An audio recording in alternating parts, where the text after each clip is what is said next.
Imana ishimwe cyane. Praise the Lord. Reka dushimire kozi Imana watuyoboye na Shekina. Twongere Imana cyo mashyi menshi cyane.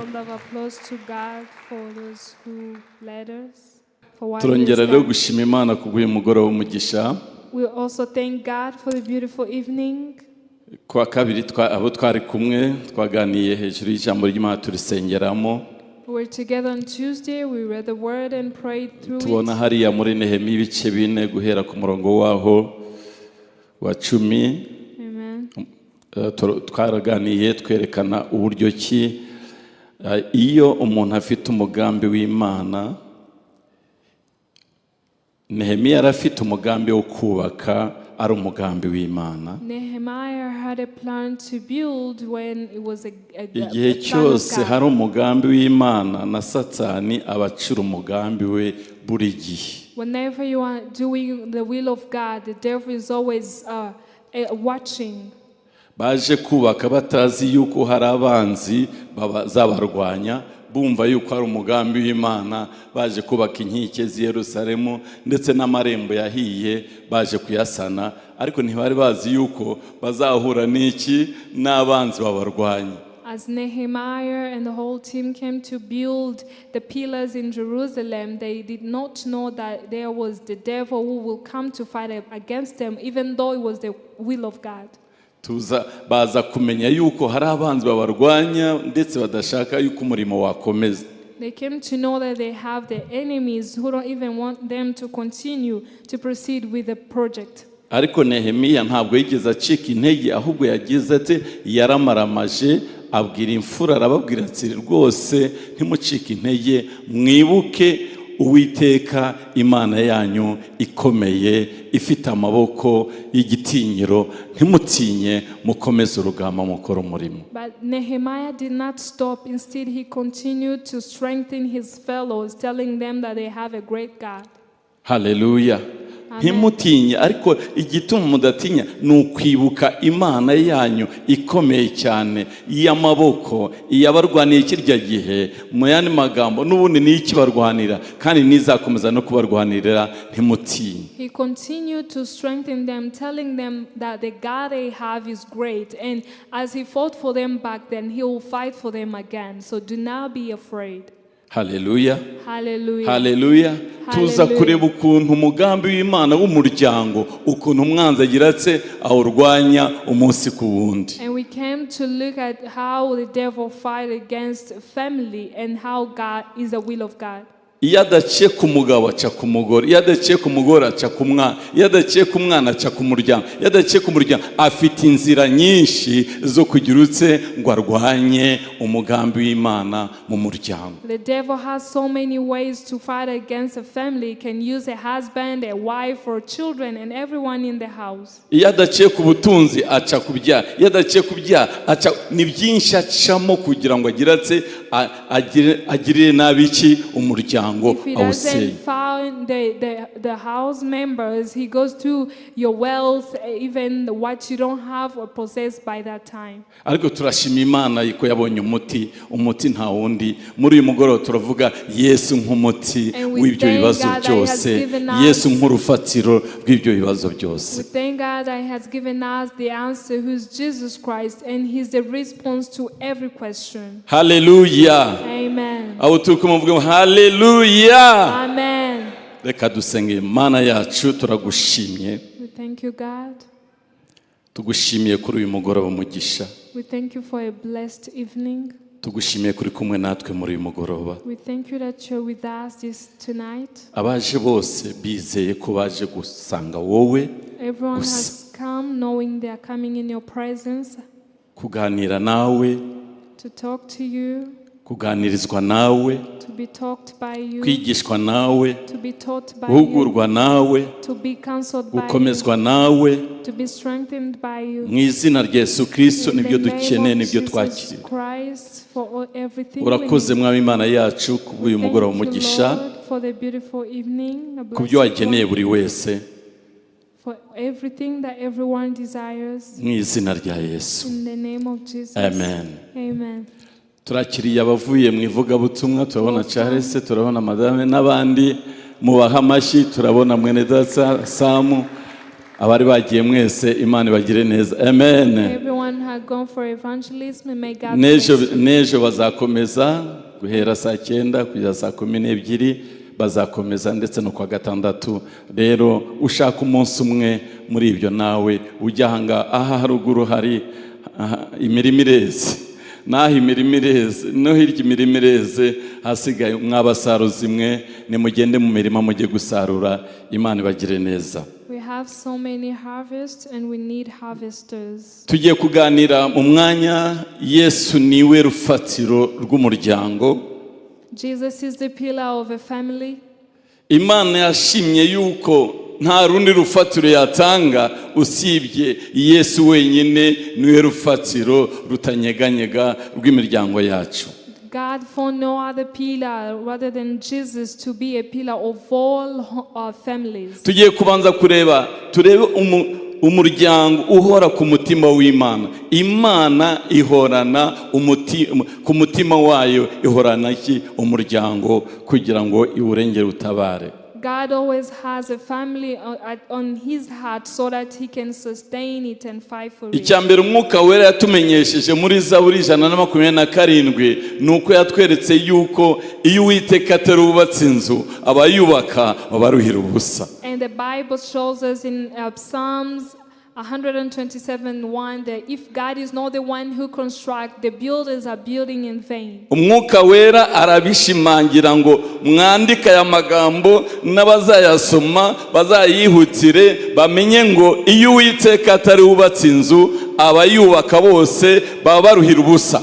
Icyo ni ihame ry'Imana. And the Holy Spirit convicts people, telling them that if the Lord is not the one who builds a house, the builders are building in vain.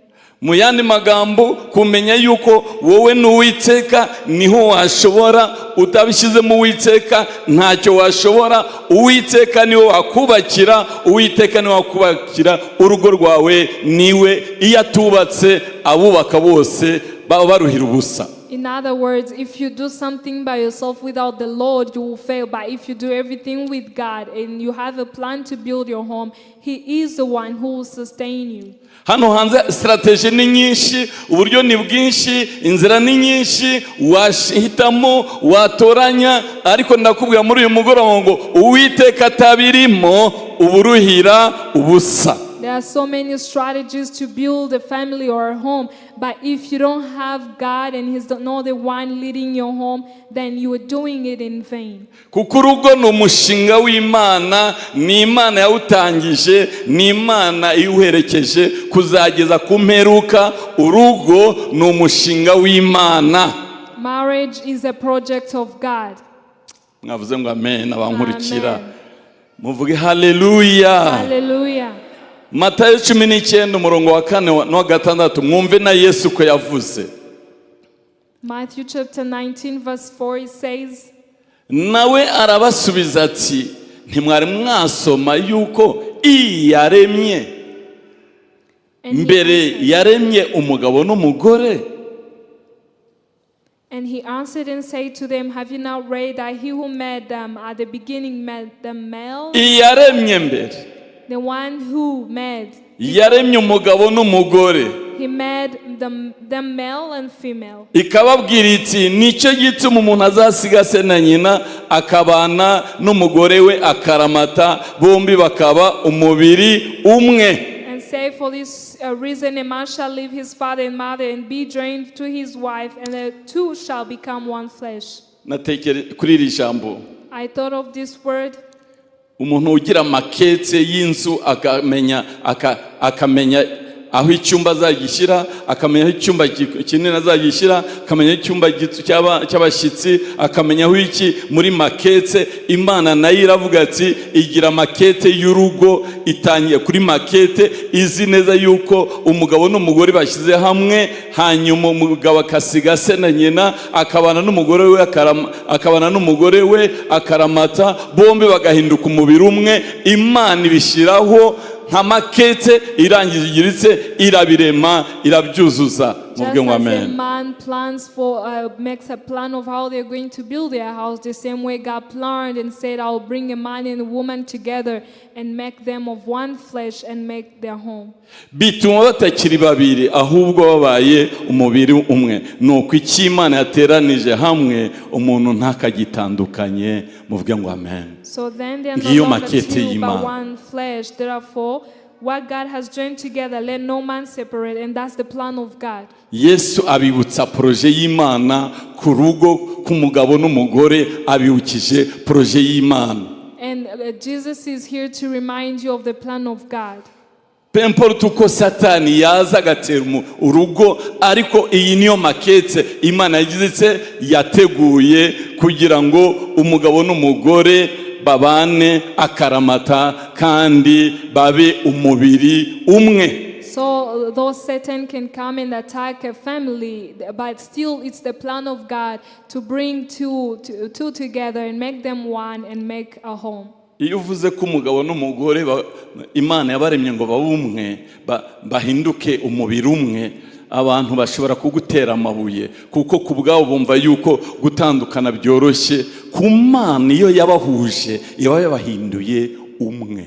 If we tell people about a male and female becoming one, other worldly people may stone us, but in the spiritual realm, it's God knows that no one should separate them because for them it's easy to separate. Icyambere kigaragara ko Imana yagambiriye ikunda umuryango, yita ku muryango, amaso yahora ku muryango. Hari ijambo nasomye riri muri Zaburi 68. There's a word I read in Psalm chapter 68. Umurongo wa gatandatu handi ni umurongo wa gatanu. Imana iri mu buturo bwayo bwera. Amen. Ni se w'imfubyi n'umucamanza urengera abapfakazi. God sets the solitary in families. He brings out those who are bound into prosperity. Umva icyo nasobanukiwe aha hantu. This is what I've understood. Imana iri mu buturo bwayo bwera. A father, a God who is in iri mu ijuru, who is in his sanctuary in heaven. Ni se w'imfubyi. He is the father to the fatherless. N'umucamanza urengera abapfakazi. A defender of widows. Mu yandi magambo, Imana yaremye umugabo n'umugore ibarema mu ishusho yayo. In other words, God created male and female in his own image. Ariko kuko umuntu w'inyama n'amaraso atazabaho iteka, inyama n'amaraso mvuga atazabaho iteka kubera icyaha, niyo mpamvu urupfu ruhari rugatwara umugore, ikindi gihe rugatwara umugabo, yewe rukaba rwatwara n'umwana, rwatwara n'abana. Ariko Imana mu mugambi wayo, God in his plan was to create a male and female and be together, but because they are wearing the flesh, it means one day man may die and a woman or a child. But because in his plan, Imana mu mugambi wayo, but God in his plan, kuko yaremye umugabo n'umugore, because he created a man and a woman, ikaba nzi ko umuryango ugizwe nabo, and he knows that a family is his plan. Kuba yizera iyo umugabo amaze kugenda cyangwa umugore yagiye, Imana iraza ikinjira muri uwo muryango ikagaragaza ko ihari, yaje kuramplaza uwo wagiye kugira ngo ruya rugo rukomeze rubiki rwuzure. And in other words, when one passes on, or a husband or a wife, God comes and replaces that person to show that he sustains and he supports their marriage. Hallelujah. Hallelujah. Sinzi mwebwe niba mubyumva uko nabyo. Hallelujah. Ivuga ngo ndi se w'imfubyi muri uriya rugo. I'm a father to the fatherless. Uzakora kuri iriya mfubyi azaba nkozeho. Ndi umugabo urengera abapfakazi kuko nta mugabo afite ukimurengera. Hari umugabo witwa Imana yicaye mu buturo bwayo bwera, umukozi azaba nkozeho kugira ngo ikomeze yuzuze rwa rugo nk'umugabo n'umugore yaremye mbere na mbere. And the plan of God is to always sustain the family. If one leaves or passes on, God will be there to show that he still supports a marriage of two. Hallelujah. Hallelujah. Hallelujah. Nuko yabidemye, nuko yabigambira. Urupfu ruzaza kuko yaravuze ngo icyaha cyaraje kizana urupfu, nta kundi byagenda, ariko Imana igishaka pièce de rechange kugira ngo igirite izibe icyuho. Haleluya. Ndakura iyo wayize muri ubwo buryo, imbaraga z'Imana ubona Imana igenda mu rugo rwawe. Since the wages of sins are death, now there is nothing else we can do. But what God does, if one person is on, He comes to be there, to stand in the midst. Twigeze guhura n'umumama umwe atanga ubuhamya. Once we heard a testimony from someone. Aduha ubuhamya, aratubwira ngo umugabo we bajyaga bicarana ngo bagakemura ibibazo, ngo bajyaga muri jardin yabo nimugoroba bakicara, noneho bakaganira ku bijyanye n'urugo rwabo, noneho bakicara bombi barebana bavuga ibibazo. Jenoside iramutwara, hanyuma n'abahungu yari afite irabatwara, asigarana abakobwa batatu gusa. And she remained with only 3 daughters. Yabareba kubera yakundaga abahungu, yabareba kumva ntacyo yasigaranye. Because she loved her sons. Kugeza igihe yaje gukizwa, amaze kwakira Yesu Kristo nk'umukiza n'umucunguzi w'ubugingo bwe. And after she received Christ as her amenya iri jambo ko Imana ari se w'imfubyi, he came to know that God is the father ari n'umugabo urengera iki? Umugabo urengera abapfakazi. None hatangiye afata intebe. hahandi bicaraga akajya afata intebe ye agafata n'indi rivide. Ati bambwiye ko ari wo mugabo, uri umugabo urengera abapfakazi, none tugiye kuganira, ungira inama, umbwira ibyo nkora muri ubu buzima n'aba bakobwa, nta minervare ntaki mbigenze. To have a conversation on our daughters and what is going to happen since we don't have school fees. What are we going to do? Ijambo ryo rirambwira ngo iyaremye ugutwi igiritse, iyaremye amaso igiritse, iyaremye amaboko irakora. Ni ukuvuga ngo wanyumvise, none ntegereje ko nsubiza. Urakoze kuko uwo mbwiye yanyumvise, uwo mbwiye arandeba, azi birutsa ndetse n'ibyo nagize n'ibyo nibwiye arabizi, hasigaye ndategereje. And since you created ears, you can hear. If you created eyes and the mouth, you can see and talk. So since I've told you whatever I'm thinking, now I'm waiting for you to answer. Abakobwa barize baraminuje, abakobwa bose barashyingiwe, bose bari i Burayi, abandi bari muri France, abandi bari muri Belgique, abandi bari muri Amerika. Iyo atanga ubuhamya ukuntu bazamutse nuko bazamutse, aravuga ngo rya jambo nararimenye, Imana ni se w'imfubyi, ni umugabo ugirutse urengera abapfakazi. Muhe Yesu amashyi uwo mwami w'abantu. Haleluya. Iri jambo ni ijambo ry'Imana rikomeye. Iyo warihagazeho ubona Imana. When you hold on to it, you can see God manifesting himself. Nukuvuga ngo Imana umuryango wowe ubamo mwaba babiri waba umwe igufite ku mutima, uri projet y'Imana. In your family, whether you are 1 or 2, you are the project of God, and He has you. Uri projet y'Imana, ntiwangize projet y'Imana, uri projet y'Imana. You are God's project. Uri projet y'Imana ishaka kubyaza iki umusaruro ukomeye muri uwo muryango utaranabona cyangwa wabonye, ariko ikubonamo ishyanga rikomeye, ikubonamo abahungu n'abakobwa, ikubonamo ubwoko bukomeye, ikubonamo abantu bakomeye. Humura, iguhoza ku mutima wayo. You are God's project, and He has you on His heart, and He sees you as a project that is going to be productive, and He sees generations in you. Icyakabiri tugiye tubona, the second thing, twavuze yuko Yesu Kristo niwe rufatiro rw'imiryango yacu, niwe Imana yatanze nk'urufatiro rw'imiryango yacu. Jesus is the one that God gave to us as our pillar.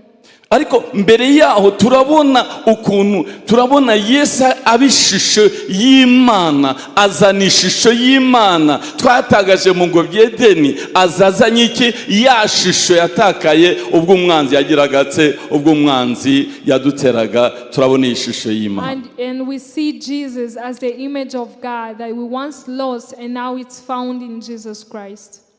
Itangira igice cya mbere umurongo wa 26 tugere kuri 28. Genesis chapter 1 verse 26. Imana iravuga iti tureme umuntu agira ishusho yacu ase natwe, atwara amafi yo mu nyanja n'inyoni n'ibisiga byo mu kirere n'amatungo n'isi yose n'igikururuka hasi cyose.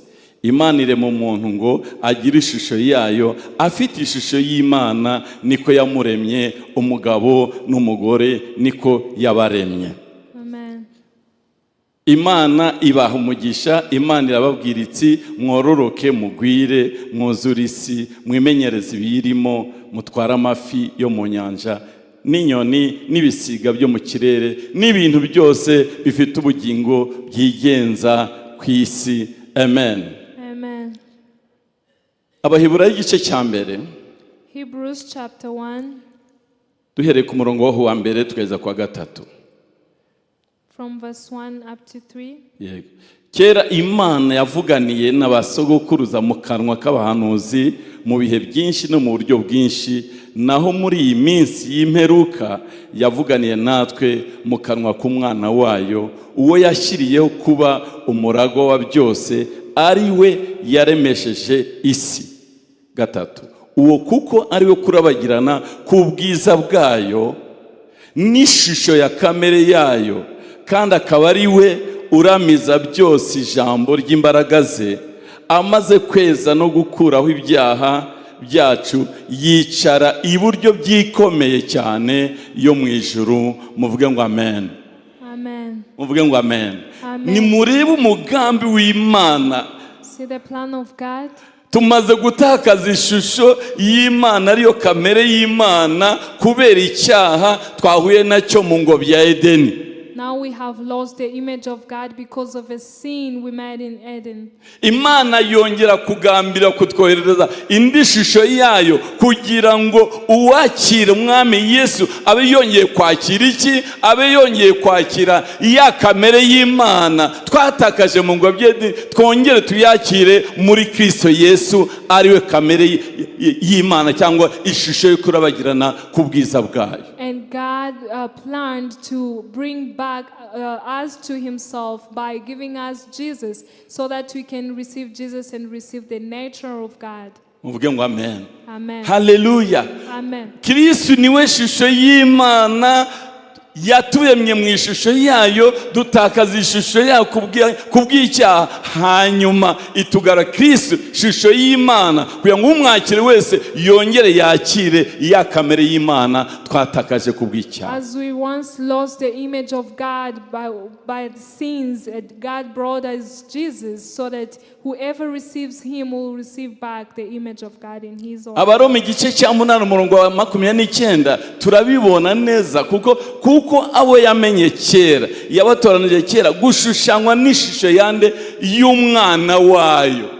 And for those he foreknew, he also predestined to be conformed to the image of his son, kugira ngo abe imfura muri bene se benshi, that he might be the firstborn among many brethren. nk'uko Imana yari yaragambiriye ko tuba abana bayo, tugira kamere yayo, itwohereza Kristo ariwe shusho ya kamere y'Imana, umwakiriye agasubira muri gakondo ye yo kwakira ishusho y'Imana muri Kristo Yesu umwami wacu. Hallelujah. Amen. Hallelujah. Amen. Hallelujah. Amen. Aho niho rizingiye, niho dutangirira. That's the center. And that's aho what niho was umugabo happening. n'umugore bongera kugira ishusho ya kamere y'Imana. Umuhungu ukijijwe, umukobwa ukijijwe bakiriye ya shusho y'Imana, nibo bongera bakagira batse bakubaka urugo rw'Imana yagambiriye mu ngobyi ya Edeni. Ni ukuvuga ngo agomba kuba akijijwe, ari umuhungu wakiriye Yesu Kristo nk'umukiza, ari umukobwa wakiriye neza, noneho bajya bakubaka uko Imana ishaka, kuko bongeye kwakira ya kamere y'Imana, ya shusho bari barabuze mu ngobyi ya Edeni. Si ugupfa gufata gusa, oya, ni ukumenya ngo ese yongeye kwakira ya shusho ya kamere y'Imana cyangwa se ntarayakira. Iyo yamaze kuyakira mwahura noneho kuko mwe mufite kamere, ishusho ya kamere y'Imana. Once you receive Christ in your life, that's when you decide if you're going to marry or to get married. You find a partner who is saved, because that's when you will have a marriage that is in the plan of God. Mwavuze ngo amen. Amen. Abari kumva haleluya. Amen. Muvuge haleluya. Amen. Haleluya. Amen. Ni ngombwa rero iyo Uwiteka atari wubatse inzu abayubaka baruhira ubusa. Emerera Uwiteka kubakire kuko niwe uzi kubaka neza. Allow God to build your home, because He's the one who builds well. If you build by yourself, you build in vain. Shusho y'Imana ariyo shusho ya Kristo, niwe shusho y'Imana. Imana yagize ite yatwoherereje. And Christ is the image of God that God has given to us. Uwo kuko ariwe kurabagirana kubwiza bwa n'ishusho ya kamere ya, kandi akaba ariwe uramiza byose, ijambo ry'imbaraga aramiza byose. He has everything. Ashyigikiye byose. He sustains everything. Byose byaremwe nawe, nta kiro kitaremwe nawe. All things were made by Him, nothing were made without Him. N'urugo narwo rushyigikiwe nande? Na Kristo umwami wacu, niwe ushyigikiye n'urugo rwawe, ararushyigikiye mu izina rya Yesu. He's the one who's sustaining your marriage in Jesus' name. Amen, amen. Amen. Hallelujah. Amen. Hallelujah. Abikorinto ba mbere igice cya 3 murongo wa 10 kugera kwa 11, mwumve uko hatubwira nihuta. Nkuko ubuntu bw'Imana nahawe buri bungana, nashyizeho urufatiro nk'umwubakisha mukuru w'ubwenge, undi yubakaho. Ariko umuntu wese yirinde uko yubakaho, kuko nta rundi rufatiro umuntu abasha gushyiraho keretse urwashyizweho, ari rwo nde? Jesus Christ. Ndagira ngo numve ko mubivuga. Ari rwo nde? Mvaneho mikoro. Ari rwo nde? Ari rwo nde? Nta rundi rufatiro umuntu yabasha gushyiraho. For no other foundation. Imana nashatse kubereka ko nta rundi rufatiro rwa buri kintu cyose. Imana yamweguriye byose, amaze gutsinda Imana imwegurira byose. Mu byo yamweguriye n'urugo rurimo, yamweguriye urugo. For no other foundation can anyone lay than that which is laid, which is Jesus Christ. And everything God has given it to Jesus since He won, including marriage. Niwe ushyigikiye urugo, niwe buye rikomeza iki? Rikomeza imfuruka. He is the cornerstone. Niwe ushobora kukubakira urugo, akarwubaka neza, akubaka umugore wawe, akubaka umugabo wawe, akubaka abana bawe. Niwe wenyine ushobora kugira utse kubaka urugo rwawe rugakomera. Niwe, nta wundi. He's the only one who can sustain your marriage and build it firmly. Mbabwire se ngo ninde Paulo yageze igihe Paulo avuga.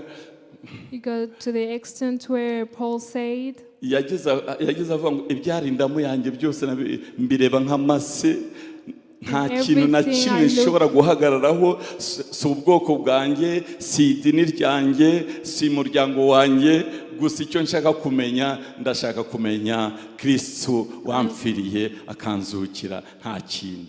And Paul said that everything he had, everything is considered of less because he's focusing on Jesus. Haleluya.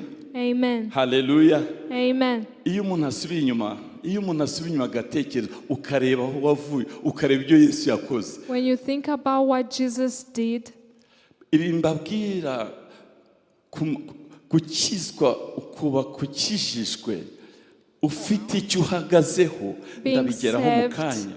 And having a godly marriage ni ikintu gikomeye kandi kikunyisha ahantu hose. Reka mbigeremo mu kanya vuba ndabona iminota igiye kugera. Dusome Luka ibice 6 vuba. Luka ibice 6 umurongo waho wa 40. Verse 47. Umuntu wese uza hondi akumva amagambo yanjye akayakomeza ndabereka uko asa n'umuntu wubaka inzu. Whoever comes to me and hears my sayings and does them, I will show you who he is like. Agacukura hasi cyane. He is like a man building a house who dug akageza ku rufatiro and laid a akageza urufatiro ku rutare and lay the foundation on the rock. Nuko umugezi wuzuye uhururira kuri iyo nzu ariko ntibasha. And when the flood arose, the stream beat vehemently against the house ntiwabasha kuyinyeganyeza and couldn't shake it, kuko yubatswe ku rutare. for it was founded on the rock. Nuko rero uwumva ntabikore asa n'umuntu wubatse inzu ku butaka adacukuye urufatiro.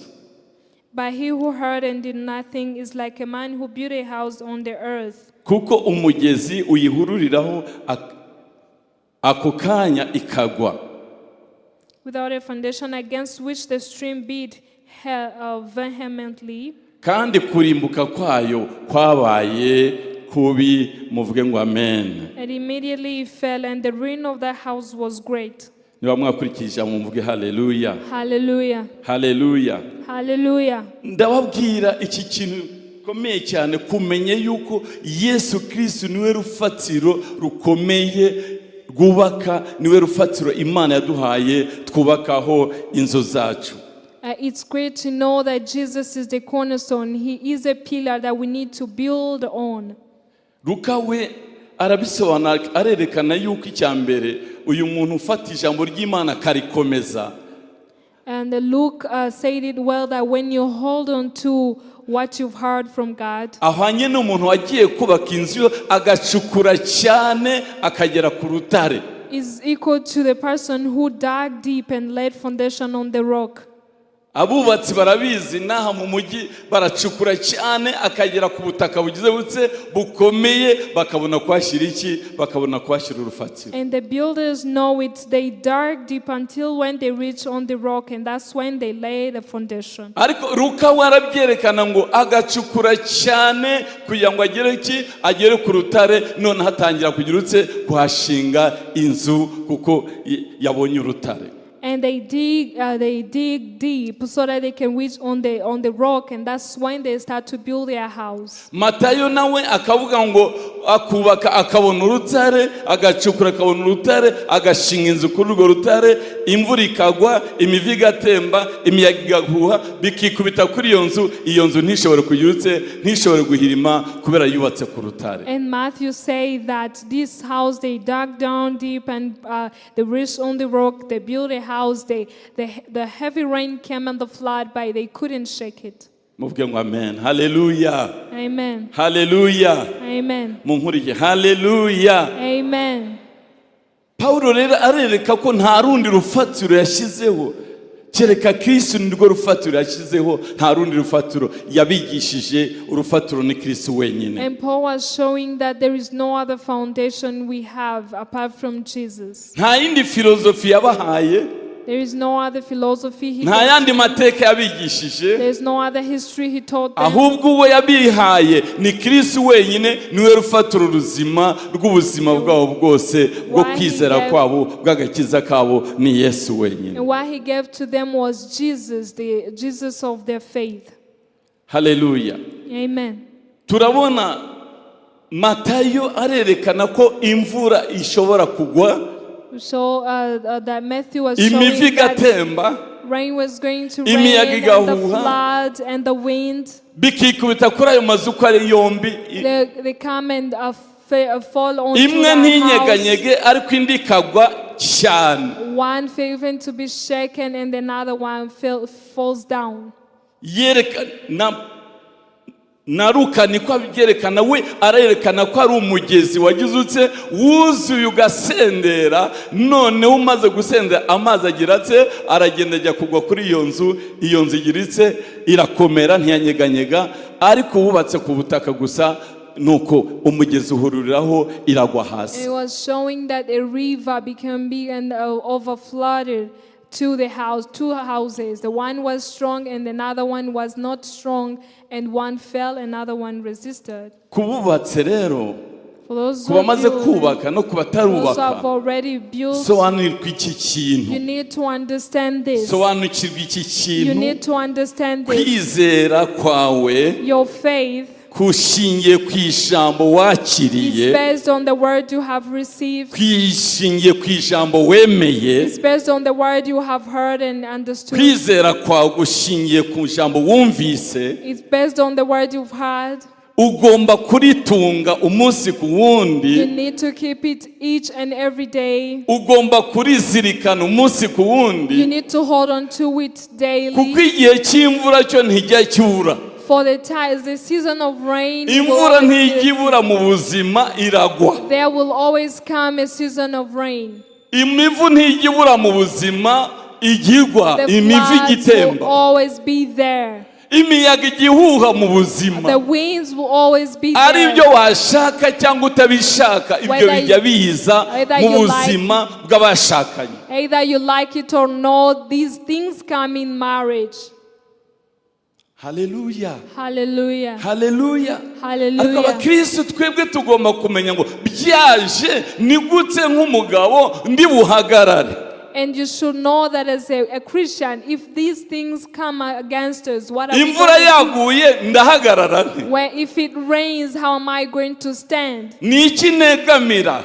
How am I going to carry myself? Ugomba gusobanukirwa mubyeyi, umwana yananiranye mu rugo kuko ntiwabiteganije yuko uzabyara umwana uzakunanira, wabyifata mute? If you give birth to a child who cannot understand you or obey you, what are you going to do? Because you never planned that to happen. Utateguye indwara ikaza kuri mugenzi wawe, wabyifata mute? If you did Wabihagarara not mute? plan and someone, your spouse gets sick, how are you going to be accountable for that? Umugisha utegereje ko Imana izawutanga iyo utaraza, wabihagarara And mute? if you expected a blessing from God and it does not come, how are you going to behave yourself? Ibyo byose ni ibishobora kuza ku rugo rwawe, bishobora kuza ku muryango wawe, byose biraba. And all these things are possible it's possible that they can come into your marriage. Ariko reka nkubwire ngo Yesu ntaba kure yaho ngaho, aba ari hafi yaho kugira ngo agire ati umutabaze maze agutabare, ari hafi yaho. I want to tell you that Jesus is close to that home, to that marriage, so that he can save you. Abanyumva muvuge ngo haleluya, Hallelujah. muvuge ngo haleluya. Hallelujah. Hari igihe madame yigeze gutanga ubuhamya, twigeze gutanga ubuhamya, There's a time me and my wife gave a testimony. dutanga ubuhamya. We gave a Reka testimony. mbabwire, hari igihe mushakana There's a time you get married to each ukabona other mugenzi wamuhuriye mu mujyi, and you find that, cyangwa mugahurira sinzi aho mwahurira hose, I don't know where you meet, whatever it may ukabona be. umugabo mwiza nkanjye mubona aha ngaha, You find a husband, a gusa handsome husband like ukankunda, me here, nkabona umugore nk'uyu mwiza and you nkamukunda, see a beautiful wife tugakundana, like her, and then we fall in love. ariko utazi wabo uko bameze You n'uko don't know their babayeho. background and how they were Wajya raised. kurongora ukarongora karande, And when you go to marry, you find wajya you're kurongora marrying the ukarongora cousins. ukazana n'ibyo byose, ntabwo bisiga, You bring uramuzana everything nabyo bikaza. you bring her, and you bring her with everything and the curse that she had in with their family. Abanyumva mwavuze ngo amen. Amen. Niba muhari mwavuze haleluya. Amen. Kajyana mugenzi wawe mukundanye, take your- mubana musabana, ibyo byose ntiwigeze unabisenya, waramubonye nuko muremeranya gusa, ariko hari ibyazanye udashobora gusubiza inyuma, by'ubuzima bwe udashobora gusubiza inyuma. And you find you fall in love with someone, you marry them, but you don't know about the things they have spiritually. Mwamarana iminsi mikeya, umwaka ibiri, ukabona biranga. Urakora uburyo bwose, urabona byanze, ukibaza. You try all possible ways to fight some things, but they fail. Mwajya gusenga ugasanga And hari after you go into the karande prayer, umwe yari afite. Mwajya gusenga ugasanga hari karande yaje kuri mugenzi wawe utaruzi. Bivuga rero ngo ugomba kuba uzi uko uhagaze. Ugomba kuba hari icyo wibitseho, hari ijambo wibitseho, hari Kristo uri mu buzima bwawe. Haleluya! Nta handi wahungira, uhungira ku mwami. Twigeze gutanga ubuhamya umunsi umwe. We first gave out a testimony. Ndibuka umunsi umwe turi mu materaniro twari abafiance. I remember one day we were in a prayer in a conference. Noneho haza umugabo witwa Maroba, yari umuhanuzi witwa Maroba, araza araduhanurira. And someone, a prophet came and prophesied. I used to sit behind. I was sitting behind. And he called me out to come in front.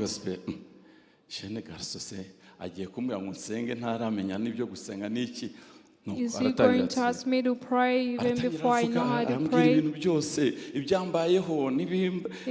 mentioning the things that happened to me and the things that are going to happen in the future. That was the person, that was the first prophet I met. He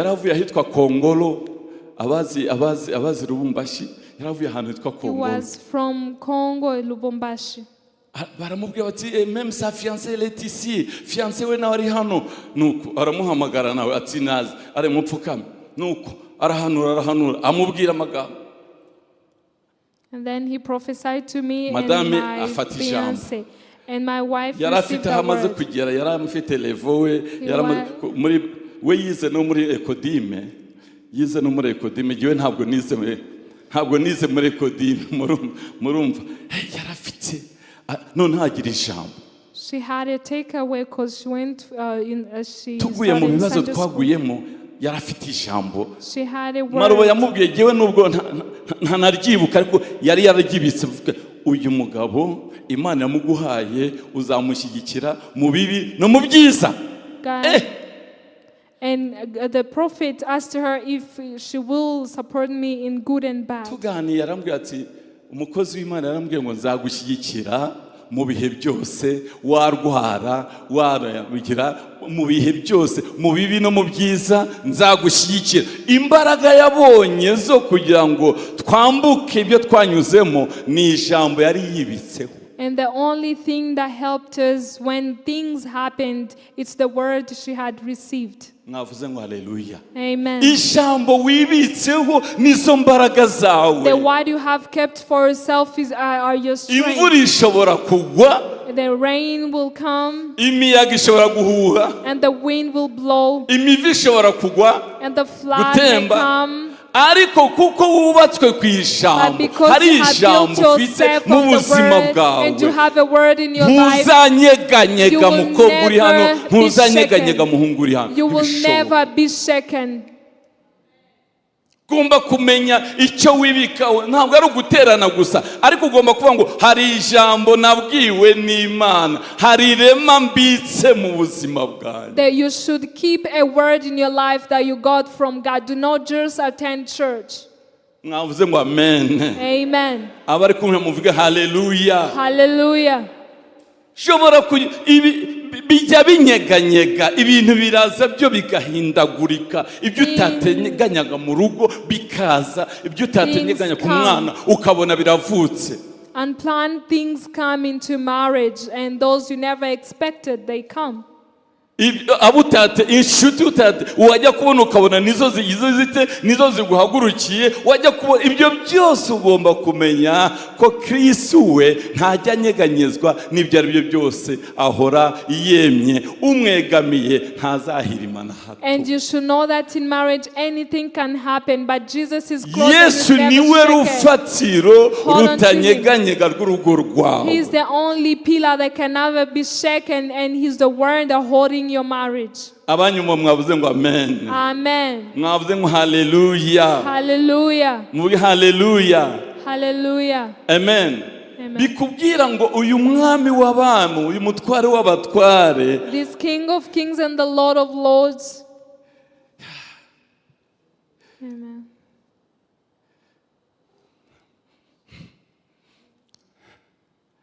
Amen.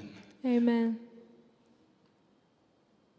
Tuzabutanga ikindi gihe tuzabivuga ikindi gihe, ariko icyangombwa no kumenya Yesu wariwe mu buzima bwawe. You need to know who's Jesus in your life. Kamenya ukubakiye wariwe mu buzima bwawe. You get to know who's building your home in your life. Kamenya situation yose uhuye nayo ni gute wayikemura, Yesu yayikemura ate mu buzima bwawe. Know that every situation you meet, how can Jesus solve this certain issue in your life? Uzi yuko umwanza guhiga akatanya kukubwira ngo ese niwe wagombaga kuza mu buzima bwanjye, ese niwe sinaba naribeshe, ahari sinaba naribeshe, nkaba narafashe uwo ntagombaga gufasha, nkaba naragiye ko ntagombaga kujyaho, nkaba naragize. Satani araza muri ubwo buzima, araza akanyeganyeza imitima ya benshi, ariko sobanukirwe yuko nta kindi abagambiye ni ukwiba, ni ukwica, ni ukurimbura urugo. Kuva mu ngo bya Edeni aracyahiga urugo ku munsi ku wundi. Sobanukirwa rero kuwa mutsinze nta wundi ni Yesu mu rugo rwawe, ni Yesu mu buzima bwawe, ni Yesu umunsi ku wundi, ni Yesu. Will always come. He will always speak to your ears that maybe you have a wrong partner. The one you have was not the one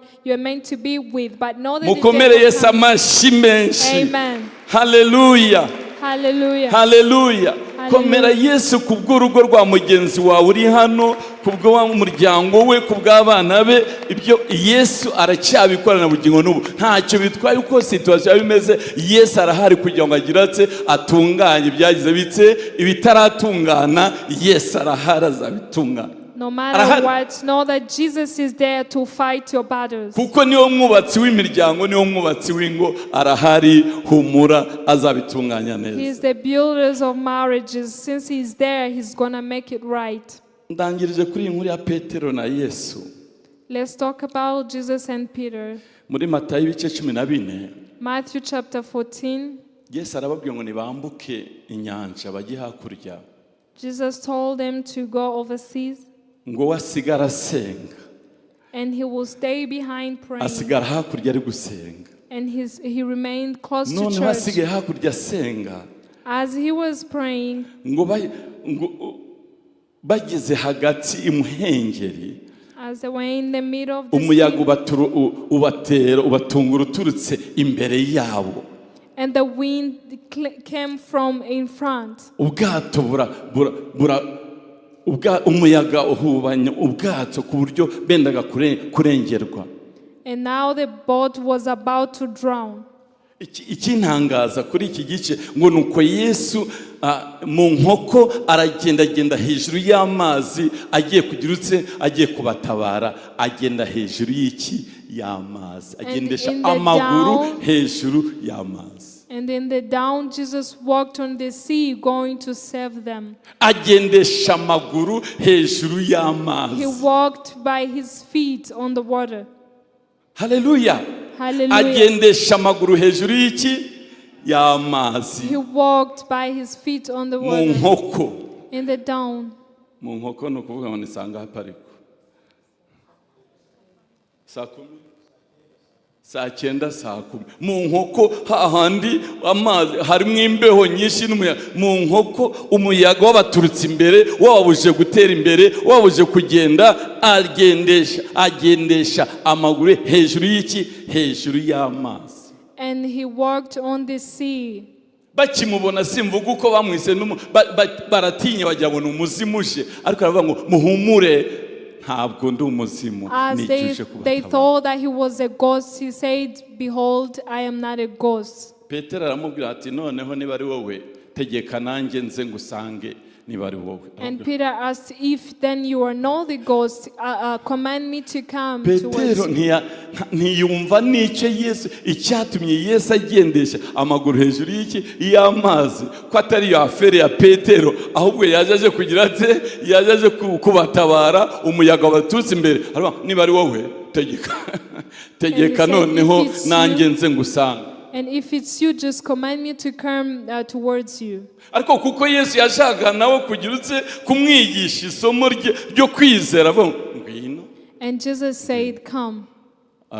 Aragenda uko agenda umuyaga urushaho kugira utse urushaho kuba mwinshi cyane. And as he was approaching Jesus, the wind continued to be atangira kumanuka arengerwa arangira ngo arataka databuja ngo arambura ukuboko. As he started to drown, he called upon Jesus, and Jesus saved him. Arambura ukuboko maze afata ukuboko kwa Petero. He pulled him out of the ngo bombi water. binjira mu ki, bombi binjira mu bwato. And they both entered in the boat.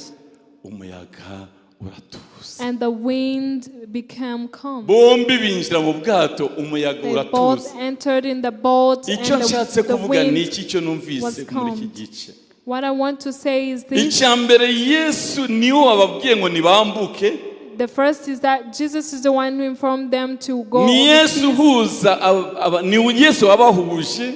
And it's Jesus who Ni brought Yesu them wabubakiye. together. It's Jesus who built Ariko for them. mwagera imbere mugahura n'iki In n'umuyaga front, ubaturutse imbere. as you're on your way into marriage journey, then you find the winds. Uwabahuje niwe ugomba gukemura ikibazo Only the one cy'umuyaga ubaturutse who imbere brought you mu izina rya together Yesu. is the one who have to save you in the name of Jesus. Uwabubakiye niwe ugomba gukemura ikibazo kibaturutse imbere kije gusenya urugo rwanyu mu izina rya And the Yesu. one who builds your marriage is the one who needs to solve the issues you meet in your journey. Ibiri In the name of guturuka imbere byo ni byinshi cyane murabizi, things are bije coming gusenya imiryango byo ni towards byinshi you are cyane. so many things.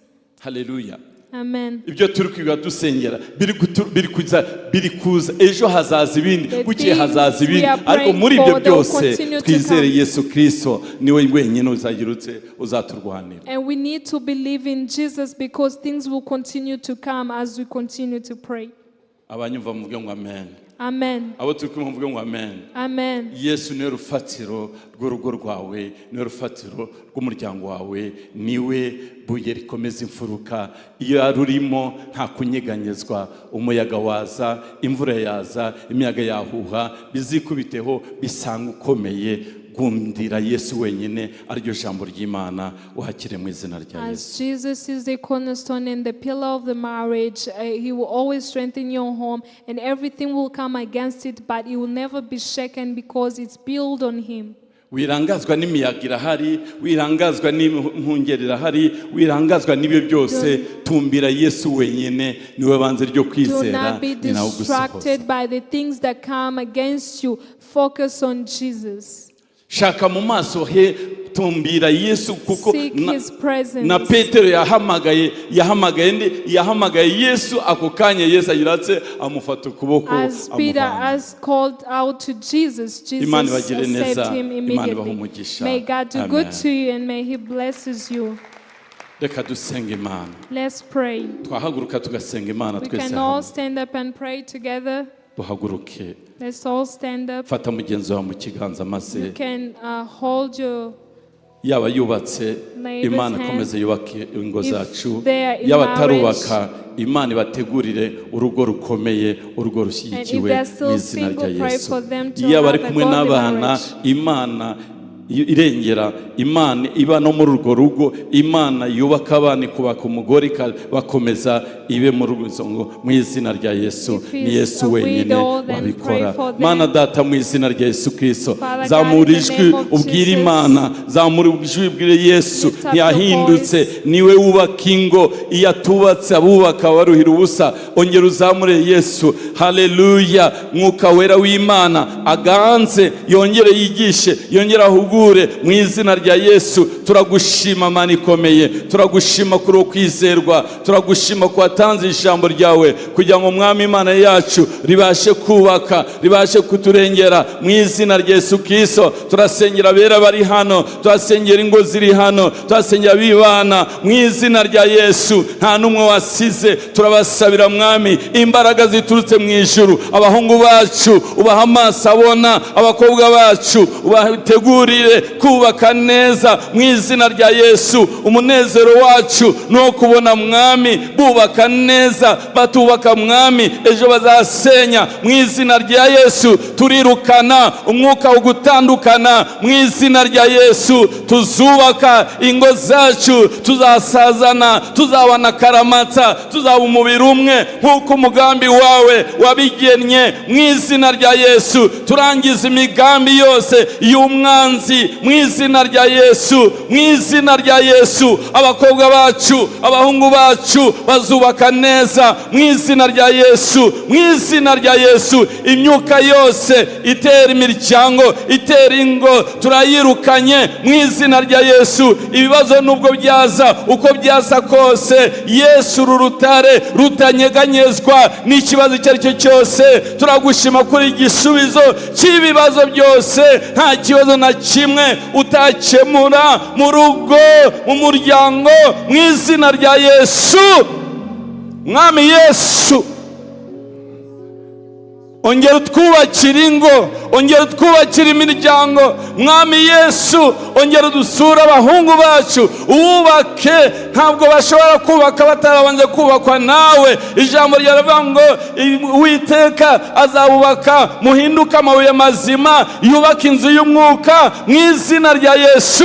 Reka ububake, ubanze ububake, maze bazajye kubaka barubatswe mu izina rya Yesu. Ijambo ryawe ryubake buri wese, ijambo ryawe ryubake abahungu bacu, ijambo ryawe ryubake abakobwa bacu, ijambo ryawe ryubake Mwami. Turagushima, turagushima, turagushima ko ari urufatiro rutanyeganyega. Ifuhe ryacu nuko tubona ingo nzima, ifuhe ryacu nuko tubona ingo nzima zizarambana, zizabakaramata mu izina rya Yesu. Turagushima Mana, turagushima Mana. Yego umwanzi yahaguruka, yego umwanzi yashaka kwangiza, ariko turagushima ko wamuhemuye ku mugaragaro, kamwivuga hejuru kubw'umusaraba wawe. Umusaraba wawe niwo udagutsinda, umusaraba wawe niwo udagushobora. Turagushima Yesu, turagushima Yesu, turagushima ko byukoze, turagushima ko wubatse, turagushima izanyeganyegaga, turagushima kuzubatse, turagushima bananiranye, turagushima kubashoboje mu izina rya Yesu.